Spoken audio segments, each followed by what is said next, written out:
Students, very good morning to all of you. जैसे कि आप सबको पता है, आजकल हम एक ऐसी सीरीज कर रहे हैं जिसमें हम एक एक या दो दो क्वेश्चंस करते हैं। लेकिन वो क्वेश्चंस ऐसे होते हैं जो मैंने बोला कि बार बार पूछे जाते हैं एग्जाम्स में, चाहे कोई भी डिफेंस का एग्जाम हो या चाहे आप स्टेट पीसीएस का एग्जाम दे रहे हैं या स्टेट का कोई भी एग्जाम दे रहे हैं जिसमें कि रीजनिंग या मैथ्स आती है, जिसमें कि रीजनिंग और मैथ्स पूछी जाती है। इस तरीके के क्वेश्चंस पूछे जाते हैं। और मैं हर वीडियो में बताता हूं कि अभी सैनिक स्कूल और मिलिट्री स्कूल में जो 9th क्लास के लिए है आरएमएस में, इनके लिए भी इस तरीके के क्वेश्चन आने शुरू हो गए हैं। हम एक एक वीडियो में एक या दो टाइप के क्वेश्चन करेंगे। और सबसे बड़ी बात यह है कि हम ट्रिक से करेंगे एक बात, और दूसरी बात हम कॉन्सेप्ट से भी करेंगे। मतलब मेरा बोलने का मतलब यह है कि ट्रिक तो उनके लिए है जिनके पास ऑप्शनल क्वेश्चन आते हैं, लेकिन कॉन्सेप्ट उनके लिए है जो जिनके पास ऑप्शन नहीं होते और उनको पूरा का पूरा कॉन्सेप्ट बेस करना पड़ता है। जैसे कि आरआईएमसी वाले, या जैसे कि आप एकेडमिक का एग्जाम दे रहे हैं, आपके पास क्लास में वो क्वेश्चन आ गया, तो क्योंकि वहां पर आपको स्टेप के मार्क्स भी मिलने वाले हैं। तो जब आपको स्टेप के मार्क्स भी यहां पर मिलने वाले हैं, तो आपको किस तरीके से करना है, एक एक लाइन को आपने जस्टिफाई करना है। आपने यहां पर लिखा तो क्यों लिखा, यहां पर लिखा तो क्यों लिखा, है ना। और हर एक वीडियो में मैं यही बोलता हूं कि आपने ट्रिक का यूज सिर्फ अगर आप वनडे एग्जाम देने के लिए जा रहे हैं जिसमें ABCD 4 ऑप्शन है, तो तब आप करें। अदरवाइज आपको कॉन्सेप्ट समझना ज्यादा जरूरी है। ट्रिक टेम्परेरी होती है, लेकिन कॉन्सेप्ट जो होता है वो परमानेंट होता है। कॉन्सेप्ट पे आपको ध्यान देना है, ठीक है। तो चलो क्वेश्चन में पढ़ते हैं, सीधा हम आगे। Okay, question number 1। जैसा कि आप लोगों ने थंबनेल पे देखा ही होगा, थंबनेल पे आपने देखा होगा कि आपको क्वेश्चन दिखाई दिया √6 + 6 + 6 प्लस और dot dot dot dot dot dot. इस डॉट डॉट का मतलब क्या होता है, वाइस वर्सा, मतलब टू बी कंटिन्यूड, यानी ये चीज बार बार रिपीट होती जा रही है। अब यही चीज आगे चलती जा रही है, तो इसकी वैल्यू क्या होगी, what is the value of it, इसका मान हमको निकालना है। इसका मान क्या होगा, तो इसमें कुछ भी नहीं है। इसमें अगर मैं पहले आपको इसको मैं कॉन्सेप्ट से बताता हूं कि कॉन्सेप्ट से आपने करना कैसा। कॉन्सेप्ट आपने बोलना है let x is equal to √6 + √6 + √6, ऐसा कुछ जो भी है आपको दिख रहा है। x इज इक्वल टू, अब देखो x इज इक्वल टू ये √6 तो ये वाला है ना। अब ये वालों को अगर मैं, ये भी तो x ही है, x के इक्वल टू तो माना है हमने, तो मैं इसको ऐसे नहीं लिख सकता हूं 6 + x, बिल्कुल मैं लिख सकता हूं, क्योंकि ये इस √6 को मैंने ऐसे का ऐसा लिख दिया, और ये जो बाकी वाले थे इनको मैंने x, क्योंकि मैंने x एज्यूम किया था तो x लिख लिया। वही बात, एक ही बात दो बार आ गई। अब यहां पर, यहां तक तुमने किया, अब यहां पर आपने निकला है स्क्वायरिंग बोथ साइड।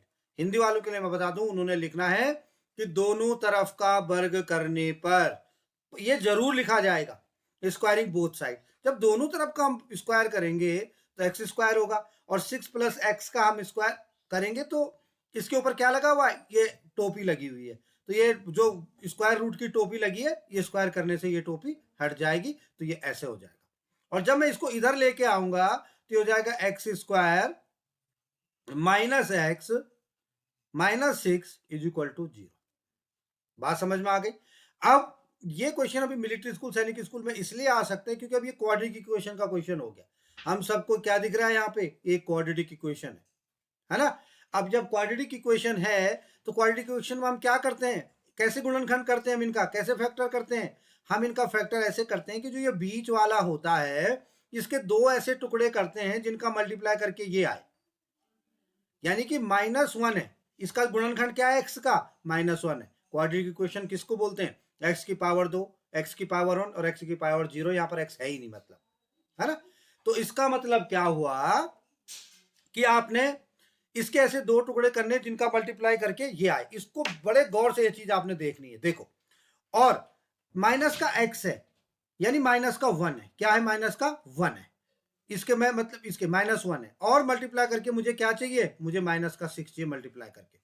अब क्या करूं मैं कि जो -1 हो, तो आप बोलोगे सर -3 और +2, -3 और +2 अगर करेंगे तो मल्टीप्लाई करके क्या आएगा, -1 ही तो, ऐड करके क्या आएगा, -1 ही तो आ रहा है। और जब इनको मल्टीप्लाई करके तो माइनस प्लस मल्टीप्लाई करके भी माइनस ही होता है, यानी कि -3 × 6, बिल्कुल सही बात है, ऐसे होगा। यानी X square minus 3x plus 2x minus 6 is equal to 0 में ऐसा लिख सकता हूं। यानी एक्स स्क्वायर माइनस 3x एक ब्रैकेट में आ जाएगा और जो प्लस लेके 2x माइनस 6 एक ब्रैकेट में आ जाएगा इक्वल टू 0। ठीक है, यहां पर x को कॉमन लेंगे तो x माइनस 3, यहां पर 2 को कॉमन लेंगे तो x माइनस 3, यहाँ प्लस है बीच में। ठीक है, x minus 3 is equal to 0। हमेशा क्वाड्रेटिक इक्वेशन आपकी तभी सक्सेस हो सकती है, आप जो फैक्टर किए थे तभी सक्सेस होता है जब दोनों ब्रैकेट में एक ही चीज आई। मुझे बार बार बताने की जरूरत नहीं है, मैंने हर बार बताया है x माइनस 3 और x minus 2 is equal to 0। यानी कि x, ये x प्लस 2 है, ये प्लस 2 है, ये प्लस था ना यहाँ पे तो प्लस 2 बचा। यानी कि अगर मैं इन दोनों एक बार x माइनस 3 इक्वल टू 0 लूंगा, एक बार x प्लस 2 इक्वल टू 0 लूंगा, तो ऊपर चलिए सबसे ऊपर मैं आपको स्क्रीन पे दिखा रहा हूँ, आगे दिखाता हूं मैं क्या था। x माइनस 3 और x plus 2 is equal to 0। एक बार मैं x माइनस 3 इक्वल टू 0, दोनों में से एक तो 0 है तभी तो 0 हुआ है ना भैया, इन दोनों में से एक 0 हुआ, मल्टीप्लाई करके तभी तो 0 हुआ। अगर मैं x माइनस 3 इक्वल टू 0 लेता हूं तो x इक्वल टू 3 आता है, और अगर मैं x प्लस 2 इक्वल टू 0 लेता हूं तो x इक्वल टू क्या आता है, माइनस का 2 आता है। तो यहां पर इस क्वेश्चन में अब तुम बोलोगे सर फिर इसका आंसर क्या आएगा, यहां तो आपके पास दो आंसर आ गए बच्चे। हमने यहां पर बीच में अब साइन देखना है, किस चीज का साइन है, प्लस का साइन है, तो इसका answer x is equal to 3 आएगा। यानी कि जब आप इसका आंसर लिख रहे होंगे तो इज इक्वल टू 3 इसका आंसर आ रहा होगा 3। तो फिर आप बोलेंगे सर फिर ये माइनस क्यों, फिर ये माइनस क्यों, ये माइनस इसलिए कि अगर यही क्वेश्चन ऐसा होता, कैसा होता, 6 minus root 6 minus root 6 minus root 6 ऐसा होता अप टू सो ऑन, ऐसा होता तो फिर इसका आंसर माइनस 2 नहीं आता, उस समय इसका आंसर 2 आता। क्योंकि आप इसको करके देखेंगे ना, जब आप इसको जैसे जिस मेथड से मैंने भी किया ना, ये स्क्वायरिंग बोथ साइड करके x लेके जब आप करके देखेंगे ना तो तब x 2 आ रहा होगा, तो उस समय आपने x को 2 लेना।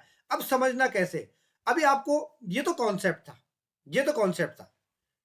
अब आपने ट्रिक से अगर मैं बताऊं तो आपने करना कैसे है, ट्रिक से तो आपने क्या क्वेश्चन देखा था, आपने क्वेश्चन देखा था रूट का 6 प्लस रूट का 6 प्लस रूट का 6 प्लस रूट का 6 dash dash dash up to 100।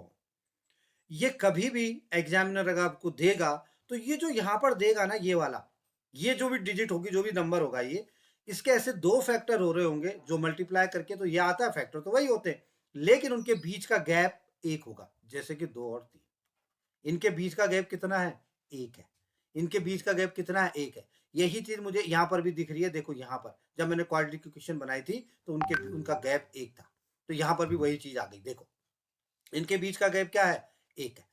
अब इनके बीच का गैप एक है तो जो बड़ा वाला जो फैक्टर है ना, बड़ा वाला, वही इसका आंसर होगा 3। और देखो यही तो आंसर आया है यहाँ, देखो 3। मैंने बोला ना कि अगर जो बड़ा वाला फैक्टर होगा 3, आप बोलोगे ओह वेरी गुड।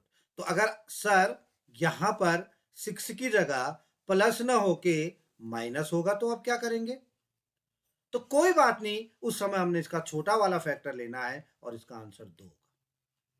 ठीक है, पर इस चीज में एक विशेष ध्यान रखने वाली बात यह है कि इन दोनों के बीच का जो गैप होना चाहिए वो 1 ही होना चाहिए, ये ध्यान रखना। अब ऐसे नहीं, अब आप बोलोगे ठीक है सर, फिर सर लो 9 आ गया तो 10 आ गया, अब क्या करें, 10 आ गया, अब 10 आ गया, अब 10 आ गया, अब क्या करें, बिल्कुल सही बात है।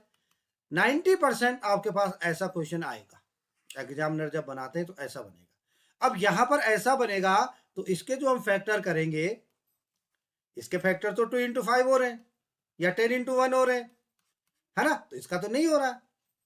कोई बात नहीं, इसका भी मैं बताऊंगा।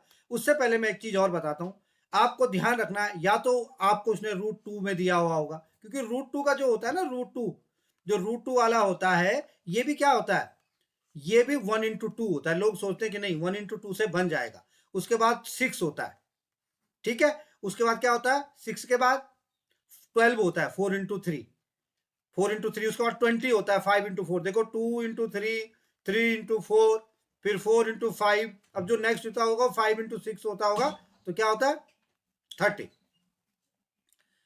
अब इनके अलावा अगर ये होंगे आपके पास, 2 होगा 1 इंटू 2, अगर ये होंगे आपके पास तो आपको कोई प्रॉब्लम नहीं है। अगर ये आपको उसने दे रखे होंगे अंडर रूट के अंदर, तो अगर माइनस में होगा तो 1 आएगा, प्लस में होगा तो 2, माइनस में होगा तो 2 आएगा, प्लस में होगा तो 3।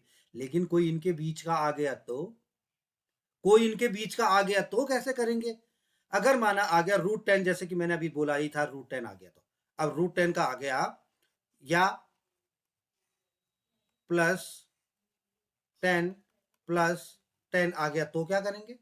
या 19 आ गया तो फिर क्या करेंगे? उस समय क्या होगा, जो एग्जामिनर ने आपके लिए आंसर सेट किया होगा ना, वो कैसे किया होगा देखो। ये जो 10 है, ये किसके और किसके बीच में पड़ता है? आप बोलोगे सर 6 और 12 के बीच में पड़ता है। 6 के और बीच में ही पड़ता है ना 10। तो 6 और 12 के बीच में अगर पड़ता है, किसके बीच में पड़ता है? 6 और 12 के बीच में पड़ता है। तो आपने ये देखना है इसके बीच में साइन क्या है? आप बोलोगे सर प्लस का साइन है। तो यानी कि आपने आगे वाला देखना। अगर इसके बीच में माइनस साइन वाला होता तो पीछे वाला देखते। अगर इसके बीच में साइन माइनस वाला होता तो पीछे वाला देखते, लेकिन प्लस का साइन है तो हमने 10 के बाद वाला देखना है। तो बाद क्या है? 12। जो नेक्स्ट जिसके फैक्टर हो रहे हैं, जिसके गुणनखंड हो रहे हैं, 10 के बाद क्या है? 12 है। 12 के क्या होते हैं? 3 और 4। तो ये जो 10 है ना भाई, ये 3 के और 4 के बीच में होगा, बिटवीन। और इसी तरीके से उसने आपको आंसर सेट करके दिया होगा, घबराने की जरूरत नहीं है। इसी तरीके से उसने आपको आंसर सेट करके दिया होगा कि 3 और 4 के बीच ही उसने दिया हुआ होगा। 3.5, 3.4 ऐसा कुछ। 3 अगर मिक्स फ्रैक्शन में दिया होगा तो ऐसा करके कुछ दिया होगा, जैसे मैंने लेफ्ट साइड में लिखा। बात समझ में आई? अब यही 19 होता तो 19 आप देखते सर 19 तो इनके बीच में पड़ रहा है, क्या है? प्लस है। तो प्लस है तो हम बड़ा वाला देखेंगे 20। तो 20 के क्या होते हैं? 4 और 5। तो जो इसका आंसर होगा भाई, वो भी 4 और 5 के बिटवीन का दिया हुआ होगा उसने। कोई घबराने की बात नहीं है, कोई डाउट नहीं है। जो आंसर होगा वो 4 से बड़ा होगा और 5 से छोटा होगा। इसका जो ऊपर वाले का आंसर है जो 3 से बड़ा होगा और 4 से छोटा होगा। अब यहीं पर अगर माइनस हो जाता तो फिर हम 6 और 12 के बीच में 10 पड़ता है, माइनस हो जाता तो फिर मैं 12 का नहीं करके देखता, फिर मैं 6 का करके देखता। वही अगर ये 19 माइनस का होता तो फिर मैं 20 का करके नहीं देखता, मैं 12 का करके देखता।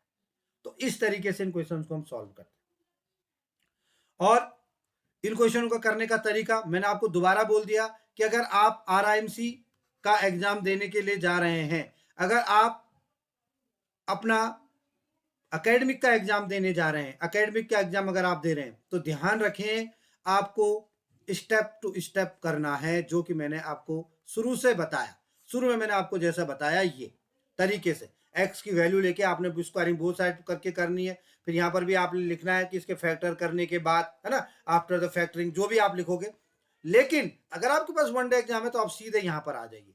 पर हमेशा एक चीज का आपने ध्यान रखना है, आपको क्वेश्चन की ट्रिक आए ना आए, लेकिन आपको उसका कॉन्सेप्ट आना बहुत ज्यादा जरूरी है। ठीक है? ट्रिक तो एक टेम्परेरी है, थोड़ी देर के लिए है, लेकिन कॉन्सेप्ट हमेशा काम आएगा। अगर आपका ट्रिक में दिमाग नहीं भी चला तो अगर कॉन्सेप्ट आ रहा होगा तो आप कॉन्सेप्ट से उसका आंसर निकाल सकते हैं। तो पहले कॉन्सेप्ट को सीखे और फिर ट्रिक को सीखे, तो वो ज्यादा अच्छा है। दोनों को सीखे। मैं कभी भी अपने वीडियोज में ये नहीं बोलता हूं कि आप पूरे का पूरे ट्रिक पे डिपेंड हो जाइए। हुई वन डे एग्जाम के लिए होना पड़ता है, क्योंकि हमको टाइम बचाना पड़ता है। बहुत जरूरी है ट्रिक, लेकिन उसका कॉन्सेप्ट आना भी बहुत ज्यादा जरूरी है। तो ध्यान रखें, आपको अगर इसके लिए है तो आपको कॉन्सेप्ट जानना बहुत जरूरी है। बाकी जैसे मैंने क्वेश्चंस को बताया, ऐसे क्वेश्चन हम आगे भी करेंगे। और नेक्स्ट वीडियो में मैं आपके लिए और धमाकेदार क्वेश्चन लेके आ रहा हूं। अगर आपको वीडियो अच्छे लग रहे हैं तो इस सीरीज को अपने दोस्तों के साथ, जो भी एकेडमिक, जो भी कॉम्पिटिटिव एग्जाम की तैयारी कर रहे हैं, सैनिक स्कूल की, मिलिट्री स्कूल की, CDS की, स्टेट PCS की, स्टेट के जो भी एग्जाम होते हैं रीजनिंग और वो पूछे जाते हैं उसकी, तो उनके साथ जरूर शेयर कीजिए। वीडियो को लाइक कीजिए, और अगर चैनल को अभी तक सब्सक्राइब नहीं किया है तो जरूर सब्सक्राइब कीजिए, अगर आपको क्वेश्चंस अच्छे लगते हैं तो मिलते हैं नेक्स्ट वीडियो में। Thank you. जय हिंद।